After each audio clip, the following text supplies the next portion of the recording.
పెరోల్కి సంబంధించినటువంటి ఆ కాపీస్ ఒకసారి మీరు స్క్రీన్ పైన వేస్తే అసలు పెరోల్ ఎవరికి ఇస్తారు, ఎటువంటి వాళ్ళకి ఇస్తారు, ఏ సందర్భంలో ఇస్తారు, గోరంట్ల మాధవ్ గారితో మాట్లాడదాం. ఒకసారి ఆ కాపీస్ ఒకసారి డిస్ప్లే చేయండి అమ్మా.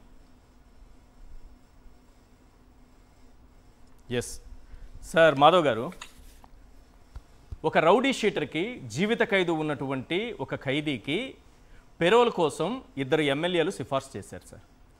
తిరుపతి జిల్లా ఎస్పీ కుదరదు, అతను గతంలోనే 4.5 ఏళ్ళు ఎస్కేప్, ఎక్కడో పారిపోయాడు, ఎవరికంటికి కనపడలేదు, తర్వాత తనే వచ్చి లొంగిపోయాడు, ఇటువంటి ఖైదీకి ఇవ్వకూడదు, పైగా జైల్లో ఉండి కూడా అనేక వ్యవహారాలు అతను చక్కబెడుతూ స్థాయిలో ఉన్నాడు, అతనికి ఇవ్వకూడదు అంటే ఈ ఇద్దరు ఒత్తిడి తీసుకొచ్చి హోంమంత్రి అనిత గారి పైన ఒత్తిడి తీసుకొచ్చి తర్వాత డీల్ కుదిర్చి అనే మాట కనిపిస్తోంది ఇక్కడ నేను చదివిన దాంట్లో. డీల్ కుదిర్చి సంతకం పెట్టి అతన్ని ఇచ్చారు. ఏమైంది ఆఖరికంటే ఆ దృశ్యాలు వేయండి. పెరోల్ ఇచ్చినటువంటి ఆ ఖైదీ ఏం చేస్తున్నారయ్యా అంటే బయట వచ్చి జల్సాలు చేసుకుంటూ ఉన్నారు.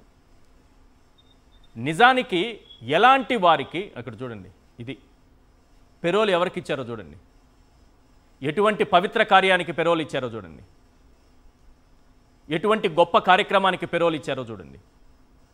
రాష్ట్రమంతా కళ్ళప్పగించి గుడ్లప్పగించి చూడగలిగినటువంటి ఒక పవిత్ర కార్యక్రమానికి పెరోల్ ఇచ్చినటువంటి ఘనత మన ప్రభుత్వానికి దక్కుతుంది.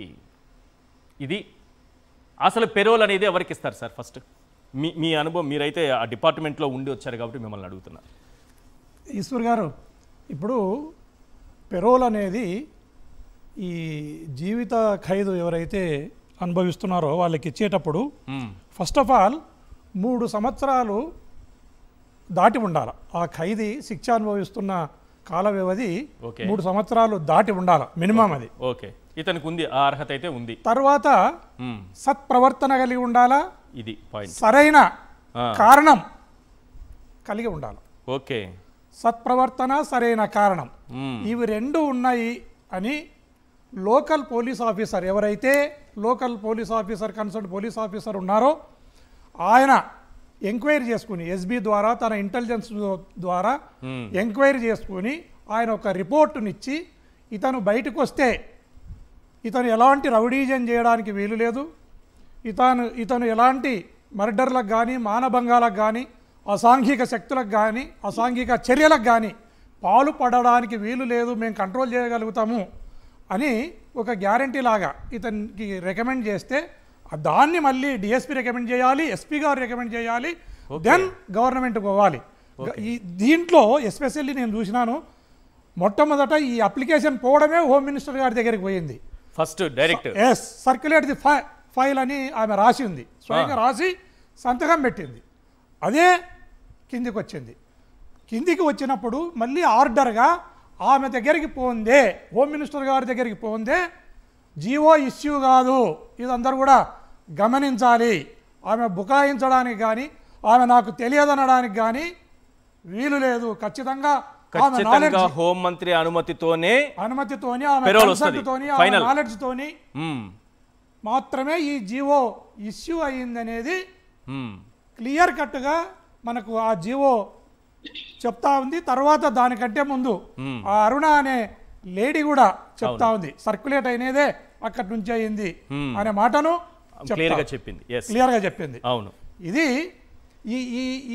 ఈ కార్యక్రమం ఈ ఫెరోల్ అనేది ఏదైతే ఇవ్వబడిందో ఇది చాలా హాస్యాస్పదం. ఇప్పుడు మీరు దీన్ని చూపిస్తా ఉన్నారు. అవును, దీనిని చూస్తే ఇది చాలా హాస్యాస్పదము, యావత్ రాష్ట్రము దిగ్భ్రాంతికి గురయ్యే ఘటనగా మనం చెప్పుకోవచ్చు ఈశ్వర్ గారు. ఇది వీళ్ళ పరిపాలనకు అద్దం పడతా ఉంది అనటంలో ఎలాంటి సందేహం కూడా లేదు. మీరు చెప్పిన దాంట్లో సార్ 3 ఏళ్ళు కాల పరిమితి, ఒకవేళ జీవిత ఖైదు పడి ఉంటే 3 ఏళ్ళు జైలు శిక్ష అప్పటికే అనుభవించి ఉండాలి. కాదు, దీనికంటే ముందు మనం మాట్లాడుకోవాల్సినది ఇతను తప్పించుకొని బయటికి 4.5 సంవత్సరాలు పారిపోయిన ఖైదీ. ఇతను అసలు is not entitle to get this parole. Yes, furlough కానీ ఫెరోల్ కానీ ఇచ్చేటప్పుడు సఫిషియంట్ రీజన్ ఉండాలి కదా. ఫర్లో అనేది కూడా ఏదైనా తల్లిదండ్రులో లేక ఇతర బంధువులో ఎవరైనా చనిపోయినా, లేదో పెళ్లిలో పేరెంటమో ఉన్నా దాన్ని ఒక వారం రోజులు వరకు లేదా దాన్ని ఎక్స్టెన్షన్ చేస్తే ఇంకో 4-5 రోజుల వరకు ఇస్తారు. ఒకవేళ ఆరోగ్య సమస్యలుండి హాస్పిటల్ అడ్మిట్ అయ్యి శస్త్రచికిత్సలు చేసుకోవాలి, డాక్టర్ దగ్గర కంటిన్యూ మనం వెళ్ళాల్సిన అబ్జర్వేషన్లో ఉండాల్సి వస్తే కూడా ఇస్తారా సార్? అప్పుడు కూడా ఇస్తారు. అది ఉంది ఆరోగ్యానికి సంబంధించి, లేకపోతే ఏదన్నా కార్యక్రమాలకు సంబంధించి, తల్లిదండ్రులు చనిపోయినప్పుడు ఇలాంటి సందర్భాల్లో ఇస్తారు. హ్యుమానిటేరియన్ గ్రౌండ్లో హ్యుమానిటేరియన్. అయితే ఇక్కడ 4.5 ఏళ్ళు ఎస్కేప్ సార్. పరారీలో ఉన్నటువంటి వ్యక్తి కనీసం పోలీసులు కూడా పట్టుకోలేకపోయారు అతన్ని. కానీ లోకల్గానే ఉన్నాడు, అతన్ని రక్షించేవాళ్ళు రక్షించారని అంటారు. ఉన్న వ్యక్తి తనకు తానుగా మళ్ళీ 4.5 ఏళ్ల తర్వాత లొంగిపోయిన వ్యక్తిని సత్ప్రవర్తన కలిగినటువంటి ఖైదీగా ఎలా గుర్తిస్తారు మేడం గారు? చాలా ఇది దురదృష్టకరము. అసలు దీన్ని మనం బేస్ చేసుకుని మాట్లాడితే హోమ్ మినిస్టర్గా ఆమె కొనసాగడానికి అనర్హురాలు అనేది మనం చెప్పుకోవచ్చు.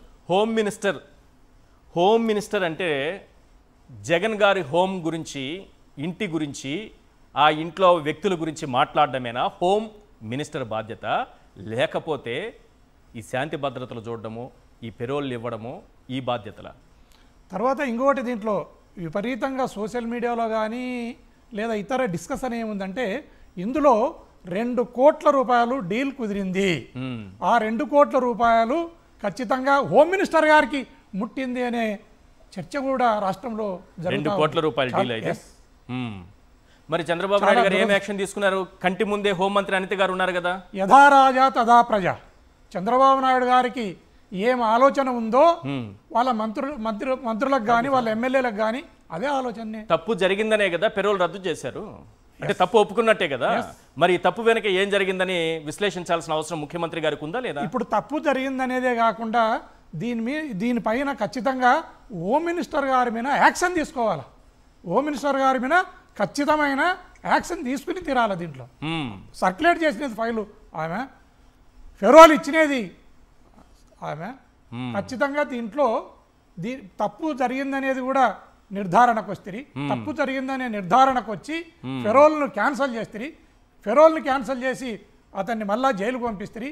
ఈ అరుణానేతను కూడా కష్టంలోకి తీసుకున్నారనేది తెలుస్తూ ఉంది. ఇవి జరిగినప్పుడు దీనికల్లా బాధ్యురాలు నీవమ్మ, నిన్ను సస్పెండ్ చేస్తున్నావా, నిన్ను పలానా పనిష్మెంట్ ఇస్తున్నామనే మాటని చెప్పాలి కదా ముఖ్యమంత్రి గారు. అదేం లేదు. ఆ వీడియో బయటకు రాకుండా ఉంటే అతన్ని సత్ప్రవర్తన కింద బయటే ఉంచేవాళ్ళు కదా. అతను చీకటి కార్యక్రమాలు ఎన్ని చేసినా బయట వచ్చేవి కాదు కదా. అసాంఘిక కార్యక్రమాలు ఎన్ని చేసినా బయటకు వచ్చేవి కదా. మరి అతను జైల్లోనే ఉండి అనేక కార్యక్రమాలు చక్కదిద్దేవాడు, బయట కార్యక్రమాలని అంటున్నారు. బయటకు వదిలేస్తే ఇలాంటి వ్యక్తుల్ని ఎంత సమాజానికి ఎంత ప్రమాదకరం ఉంది. ఇది దుర్మార్గమైన చర్య. ఇది అందరం కూడా ముక్త కంఠంతో ప్రజాస్వామ్యవాదులంతా ఖండించాల్సిన అంశం ఇది.